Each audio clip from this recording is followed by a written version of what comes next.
Hello everyone, this is Amal and welcome to yet another episode of Soccer Stories.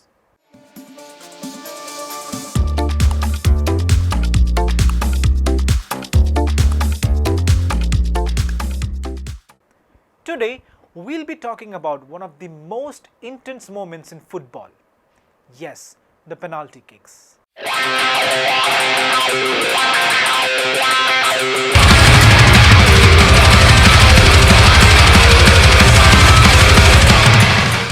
While taking a penalty, there obviously are only two choices. You can either love or loathe it. Simple. Yet, for all the drama it often generates to suitably determine the winner of the game, the penalty shootout is one thing every player actually dreads. The penalty kick and the penalty shootout, of course, are two different things. The singular kick, most of all, handed down to a team for the infringement of the rules by the rival side during the course of a match, and the shootout, a set of 10 kicks, 5 either side, grossly remains a nerve-wrecker. Little wonder then that the great Pelé, in his autobiography, chose to define it as a cowardly way to score. The dramatic element aside, the agony it spreads is in no way limited to the player who blazes the ball away. It affects the team morale as such, and more importantly, the psyche of the fans, leading to overall sadness and gloom. In the event of a successful conversion, it is a different ballgame altogether. Ecstasy overflowing, smiles and backslapping all around, and a sense of having conquered the world exploding. The players are quickly hailed, and the goalkeeper, if he has turned the ball away at least once, a real superhero. Happiness brimming without sketched boundaries. Penalty came first before the shootout was conceptualized. And perhaps what necessitated it was the close attention that the game had with the rugby, as football was hard pressed to move away. But there again, historical evidence points out that it was rugby which introduced the penal provisions at first. In football, penalty was introduced in 1891. Those were the days when the rules of the game were slowly and steadily being improved upon. Initially, an indirect kick was the cost that a team had to pay for infringing the rules and a player handling the ball. This rule of 1872 was altered a couple of years later, allowing referees to award an indirect free kick for other offences as well. Quite interestingly, it was a player named William Macram who came up with the idea behind the penalty, believing that there should be a more severe punishment for a breaking of the rules close to the goal line. His suggestion was initially ridiculed, but the International Football Association Board, the guardian angel of the laws of the game, took notice after a while. Still, it was not an easy walk, as a heated debate ensued. However, finally, Macram's suggestion was accepted on 2nd of June 1891, and the way that the game worked changed forever. The vote in favor of the change and the introduction of the penalty clause was made by the board, as it was swayed by major incidents of foul play in the Scottish League and in the FA Cup quarter-final. 4 days after the board's approval, the first penalty was awarded in the course of an English Club League match. Since then, it has become the norm against the players handling the ball close to the goal. But it was not easy to implement in the early days, as players who were more used to the indirect kick often stood between the ball and the goal. In turn, it only made the life of the referees miserable, who, given the circumstances, was forced to remove players from within the penalty area. A definite change to this kind of situation was made in 1902, when the goal and penalty area, as we are familiar with today, was finally defined. The drawback within the new penalty clause was exposed when goalkeepers, left to face a kick from the spot, used to run out of their line to distract their player attempting to take the strike. This resulted in another amendment to the rule in 1905, as it took away the liberties of the goalkeepers.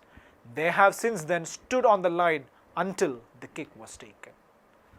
Matches during the infancy of the game, which ended in a draw but needed a winner, was either replayed or rather randomly decided by the toss of a coin. If neither options were available, there were instances of match being decided by the drawing of lots. Can you imagine that? It was the last option which paved the way for the introduction of the shootout. An initial idea on this was mooted by Joseph Dagan, who watched Israel lose the 1968 Olympic football quarter-final to Bulgaria by the drawing of lots. Dagan's proposal soon gained acceptance, and the board on the 27th of June 1970 officially adopted the only clause of determining the winner of a match that ended in a draw. It was introduced in England shortly thereafter as a semi-final of the Watney Cup between Hull City and Manchester United, which ended in a tie after the two teams failed to score and during regulation period and even in extra time. George Best, who though never got the chance to play in the World Cup, made the first successful attempt in the history of the game. Dennis Law became the first player to miss, with Ian McKennie saving the attempt. But despite that, McKennie became the first goalkeeper to take a shot and in turn become a villain as he sent the ball straight to the woodwork and Hull City out of the tournament. In the World Cup, the penalty shootout was adopted by FIFA only from the 1978 edition, but the first instance of it being applied did happen only after 4 years. FIFA gave its note to have a shootout in the final only in 1986. Two finals thereafter have been decided by penalty kicks, the 1994 edition in the United States and the 2006 tournament in Germany. Overall, up to date, 30 penalty shootouts have been taken place in the Premier tournament, and instances of superstars blasting away did happen in both the finals.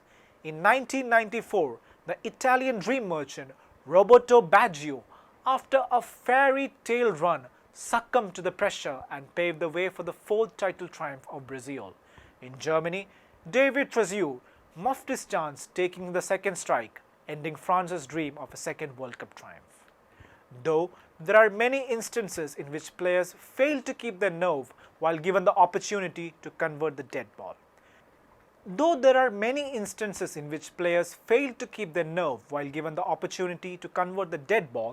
The most appalling miss in this category should be those errors committed by the Brazilian great Zico in 1986 against France in the quarter-final, and the Ghanaian Asamoah Gyan, who brought to the end the African dream of a semi-final berth in the World Cup as he shot the ball over in the 2010 quarter-finals.